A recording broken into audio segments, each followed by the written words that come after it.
Fala, filhotes, vocês estão vivos? No vídeo agora nós vamos falar um pouquinho sobre a migração consentida dos bárbaros na Roma Antiga, sobre os bárbaros na historiografia, sobre a Roma e o seu último suspiro, sobre a ascensão de Bizâncio e o Império Romano do Oriente. Bora lá? Vamos começar falando um pouquinho da cronologia, né? Em 751, Pepino Breve funda a dinastia carolíngia no Reino Franco. Entre 754 e 756, Pepino Breve, rei dos francos, ataca os lombardos a pedido de Roma. Em 771, Carlos Magno é coroado rei dos francos. Em 774, Carlos Magno derrota os lombardos. Em 800, Carlos Magno é coroado imperador romano do Ocidente. Em 814, morre o Carlos Magno, né? Em 843, acontece o Tratado de Verdun e a divisão do Império Carolíngio. A partir do século IV, a penetração dos bárbaros no Império ocorreu com a licença e mesmo com o incentivo do Estado romano, né? Roma permitiu que populações inteiras vindas de fora dos limes, das fronteiras, dos limites, ocupassem terra sob seu controle, mantendo seus costumes e tradições como povos federados. Os francos, repelidos em suas primeiras incursões à Gália e à Hispânia, em fins do século III, foram penetrando nas fronteiras abandonadas do Império. No século IV, fixaram-se na Germânia. Os visigodos, após vencerem as legiões romanas em 378, foram recebidos na Dácia como federados pelo imperador Teodósio, enquanto os ostrogodos se espalharam do Danúbio até a Península Itálica. Em 413, Roma cedeu aos burgúndios parte da Gália. A aliança entre os chefes bárbaros e o governo imperial, além de ter sido uma estratégia militar, foi uma forma de atenuar a crise da mão de obra escrava. Como resultado, teve consequências de longo alcance: a formação de uma autêntica cultura romano-germânica. O Império Romano jamais seria o mesmo, tampouco os germanos, com as duas culturas influenciando-se mutuamente. Os germanos absorveram, por exemplo, elementos da arte romana e transmitiram aos romanos suas técnicas nas artes da ourivesaria e dos objetos esmaltados. Por outro lado, o contato com pregadores cristãos promoveu a evangelização dos federados que adotaram o cristianismo. Os godos, os visigodos e ostrogodos foram os primeiros. Em seguida, os vândalos, os francos, os alamanos, os lombardos e outros povos germânicos também se converteram à doutrina cristã. Muitos dos chamados bárbaros chegaram a ocupar postos importantes na administração imperial e no exército. Em 396, por exemplo, depois da divisão do império nas partes ocidental e oriental, o vândalo Estilicão passou a governar Roma, transformando o imperador Honório em um fantoche. A aliança firmada entre os germanos e Roma foi um caminho sem volta. Quando os hunos invadiram as fronteiras do Império Romano do Oriente, no século V, demonstraram a fragilidade da política de integração dos povos federados. Em 410, os visigodos liderados por Alarico saquearam Roma e deixaram o resto da Península Itálica destroçada. Roma, então, foi cedendo à investida dos germanos e fazendo novos pactos. Ao longo do século V, os romanos permitiram que os suevos se fixassem na Espanha e os burgúndios na atual Suíça. No mesmo período, os vândalos se fixaram na Mauritânia, norte da África, os saxões na Britânia e os ostrogodos na atual Hungria. Em resumo, as invasões dos povos germânicos no território romano foram, de um lado, ações militares de conquista e, de outro, migrações pacíficas sob a chancela dos imperadores. As famosas fronteiras romanas se tornaram uma verdadeira avenida por onde iam e vinham povos germânicos da mais variada procedência. O Império Romano do Ocidente entrou em colapso. Legiões destruturadas, imperadores manipulados, povos federados sempre prontos a conquistar mais territórios. Muitas vezes a população mal sabia o nome do imperador diante da instabilidade do poder. Em algumas situações, as línguas germânicas eram mais faladas do que o latim. A instituição mais bem organizada no mundo romano era a igreja, que por isso mesmo sobreviveria à desagregação do império. No período do Renascimento, os pensadores consideraram que na Antiguidade estavam os grandes exemplos da história da humanidade e revalorizaram a cultura clássica. Em contrapartida, condenaram a Idade Média, chamando-a de Idade das Trevas.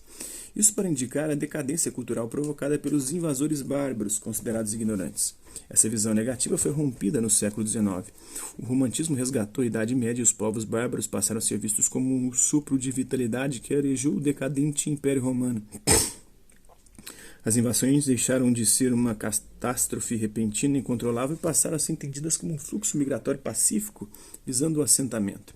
O historiador francês Ferdinand Lot, que viveu entre 1866 e 1952, atribuiu o fim do Império a fatores internos e não a avalanche bárbara. Hoje, a historiografia considera que o fim do Império deve ser atribuído a causas internas e externas. A Idade Média Ocidental já não é mais vista como um período obscuro da história da humanidade. É entendida como um período histórico formado por três grandes matrizes culturais: a céltico-germânica, a greco-romana e a judaico-cristã. Denominam-se os 5 primeiros séculos da Idade Média de Alta Idade Média, né, século V ao X, e os 5 seguintes de Baixa Idade Média, do século XI ao XV. Tem uma obra aqui que é A Morte de Alarico I, na gravura de Charlotte Mary Young, de 1872. Alarico, que viveu entre 370 e 410 d.C., foi rei dos Visigodos, de 395 a 410, quando se tornou o primeiro líder germano a tomar Roma, né? No século V, a parte ocidental do Império Romano se encontrava enfraquecida. O colapso final veio com a invasão dos hunos, povo de origem asiática, vindos da Mongólia e fixados na Panônia, atual Hungria. Após destroçarem o reino ostrogodo, os hunos eram exímios cavaleiros que quase conquistaram o Império Romano do Oriente, na primeira metade do século V. Só não tomaram a capital Constantinopla porque o imperador Teodósio II aceitou pagar-lhes um tributo anual. O chefe dos hunos, o Átila, talvez tenha sido o maior guerreiro de seu tempo. Os cristãos costumavam chamá-lo de o flagelo de Deus.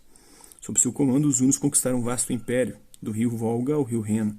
Em 451, investiram contra o Império Ocidental, com uma rota semelhante à usada pelos vândalos em 406.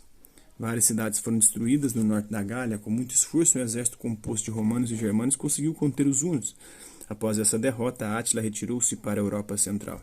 Em 452, iniciou um novo ataque, tendo como alvo a Península Itálica. Na sua marcha, destruiu Milão e quase conquistou Roma.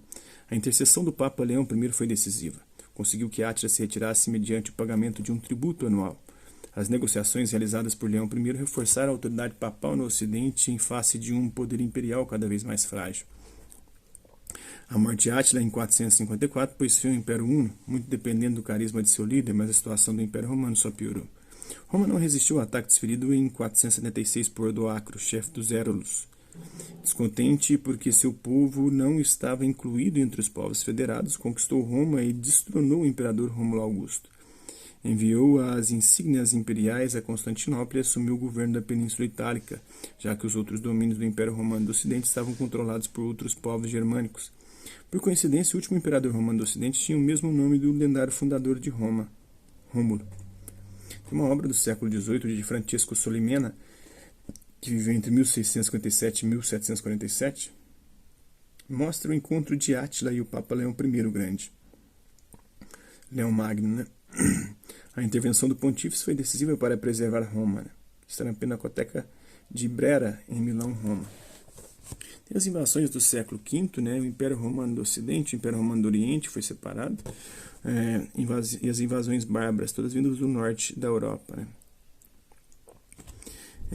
Bizâncio não reagiu de pronto à invasão de Odoacro. A reação só veio com o auxílio dos ostrogodos, então fixados na região da atual Hungria e aliados do Império Bizantino. Teodorico, líder dos ostrogodos, tinha a condição de patrício. Em 493, o imperador bizantino Zenão recorreu a ele para conquistar a Península Itálica. Teodorico matou pessoalmente Odoacro e se tornou senhor de toda a região. A sede do Império Romano do Oriente, ou Império Bizantino, era a cidade de Constantinopla, situada na margem ocidental do Estreito de Bósforo, atual Istambul, na Turquia. Era um ponto estratégico localizado no eixo comercial que ligava o Mar Negro ao Mar Egeu.